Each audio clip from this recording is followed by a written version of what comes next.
All right, welcome back to the shop. In this episode, part two of getting NAG ready for Keystone.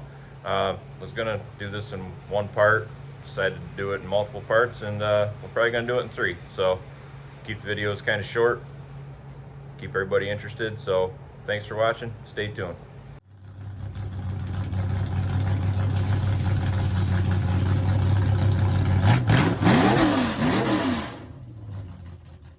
So here's the fuel system.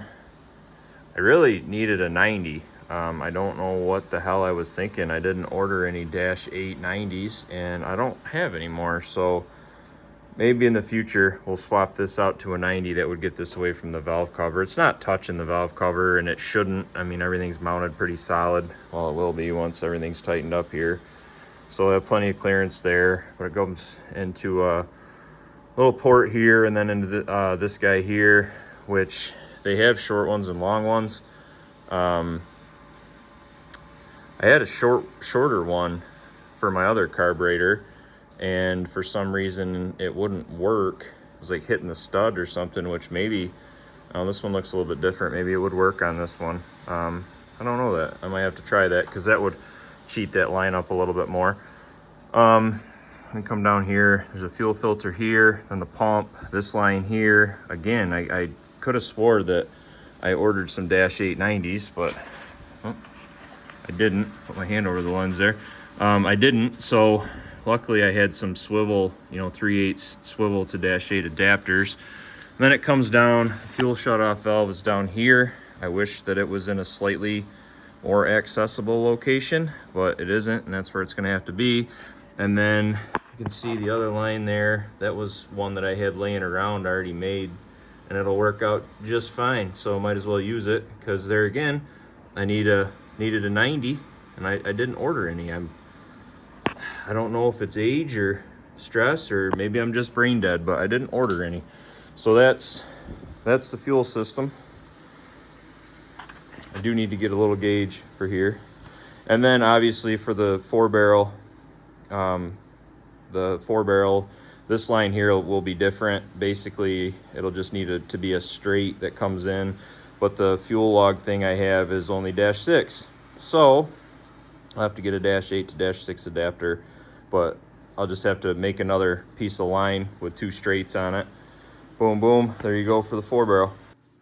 And these are the pads that I got. They're a Hawk Performance black. I don't know if you can see the part number, but that's the compound that we got, because they don't take a lot of heat for that initial bite.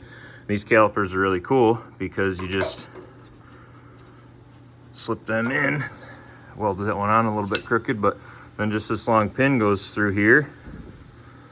There's different styles, and I'm not going to fight it. I need two hands, but that pin just goes through there and holds your pads in. So basically just stick a screwdriver in, pry over, because they're 4-piston, pry over to push your pistons back. Do the same on this side because it's a non-floating caliper, it's a fixed caliper. And then slide your old pads out. Here are the old pads, still like brand new. Slide your old pads out, put your new ones in, put your pin back in. Pretty simple. All right, you can kind of barely see what I did here, but got my fittings tightened up, and these are an NPS, not an NPT, National Pipe Straight versus National Pipe Taper. I couldn't think of what they were earlier, but they're NPS, 2-6, push lock, 3/8 rubber hose, and there's my cooler right there. So just a nice short run. It's no longer kinked off. I mean, like I've said right along, this isn't necessarily to cool the transmission as much as it is just to make a loop for the cooler lines, but that little bit of cooling can't really hurt. I made a bracket. You can see it from the bottom. Just made a bracket out of 050 aluminum. Bolted it to the cooler, a couple riv nuts into the frame rail. I would have used button head screws, but I'm running short on them, so I got regular ones. But there, we can check the transmission cooler off the list. Now, just if Amazon would show up with my transmission pan gasket, we could finish that, but we'll move on to something else.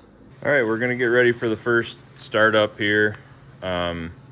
We've got fuel, got oil, transmission oil. I do not have any water in it. I'm not gonna run it long enough to really worry about that. Basically just going to fire it up, get the initial timing set, and then see if I can get it to idle with this carburetor. Yeah, I'll get you set up over here and we'll get it going.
All right, so she started, I got the initial timing set. I'll have to go back and check that.